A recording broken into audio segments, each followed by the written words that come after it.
Ya, kalau milenial itu tentunya ini adalah regenerasi. Kita harus tumbuhkan generasi muda, apalagi untuk melanjutkan perjuangan Partai Golkar di Indonesia, ya khususnya di Kota Bekasi ini harus lebih intens lagi seperti itu. Jadi harapan saya yang mengejar potensi yang ini untuk mengadakan musrur itu adalah satu tolak ukur di mana kesolidan daripada kader-kader Partai Golkar di bawah itu memang masih sangat antusias. Apalagi sekarang dari kaum milenial ini sudah banyak yang peduli, banyak yang punya pemikiran positif, bahkan mereka ini akan menyampaikan aspirasi ini melalui Partai Golkar. Karena mereka menilai perjuangan Partai Golkar itu betul-betul sangat dirasakan oleh masyarakat Kota Bekasi khususnya seperti itu. Ya dengan kondisi seperti inilah, ya kita nggak melihat dari kondisi saat yang sudah lalu-lalu, akan tetapi Partai Golkar dengan kader yang dimiliki ini tidak tergoyahkan oleh apapun. Karena memang Partai Golkar adalah partai yang diakui dan secara sah ya, dalam undang-undang. Apalagi Partai Golkar ini Kota Bekasi, kami ingin tetap mempertahankan ya kejayaan Partai Golkar karena kami merasa dengan Partai Golkar ini Kota Bekasi sangat sangat maju dalam hal pencapaian target-target yang mesti dilakukan dalam tahapan-tahapan pembangunan di kota ini.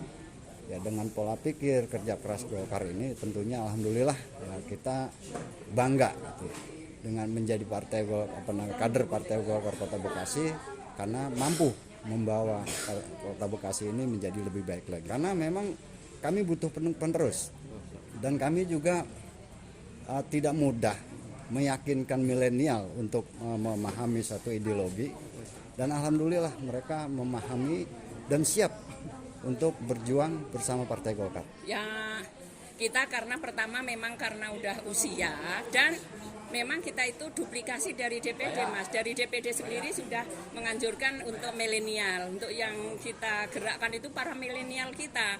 Nah udah di DPD udah milenial, PK-nya milenial. Di kelurahan pun kita juga harus milenial.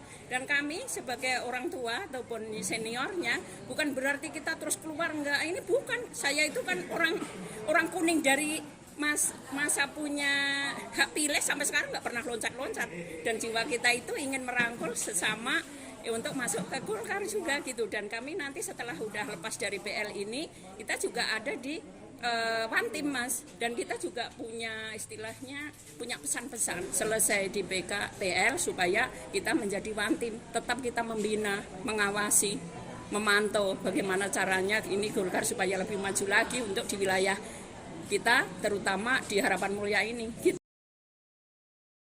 Yang baru ini nanti akan lebih gesit, lebih canggih gitu ya, bagaimana caranya untuk merangkul massa seperti yang dicita-citakan Bu Ade ya, bahwa nanti paling tidak 12 kursi di Kota Bekasi ini gitu. Jadi kan kerjaannya memang harus lebih gesit lagi gitu Mas, dalam rangka untuk memenangkan Partai Golkar dan 12 kursi di DPR. Setiap RW itu kami bisa punya perwakilan gitu ya. Tiap RW saya ambil sebagai pengurus PL. Jadi kita ada apa langsung punya kepanjangan tangannya, itu ada di setiap RW gitu. Ingin mengepakkan sayap Partai Golkar di Harapan Mulia untuk jadi lebih baik lagi, biar bisa berkembang.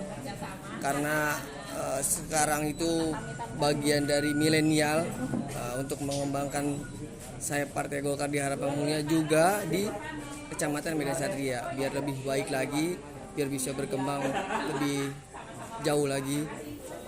Ya mungkin hanya itu aja yang dapat saya sampaikan hari ini. Ya Pak? Untuk target kedepannya di apa? Ya untuk masalah pengkaderan nanti mungkin saya tidak luput dari para sesepuh juga anak-anak yang milenial yang bisa kita ajak bergabung ya, biar bisa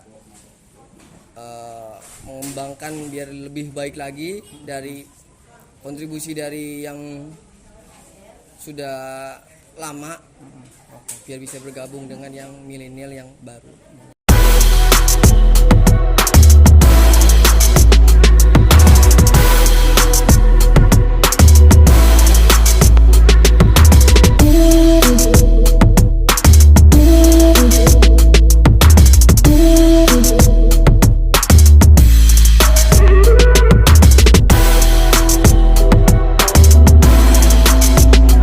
Musyawarah Bulanan Partai Golongan Karya Kelurahan Harapan Mulia tahun 2022.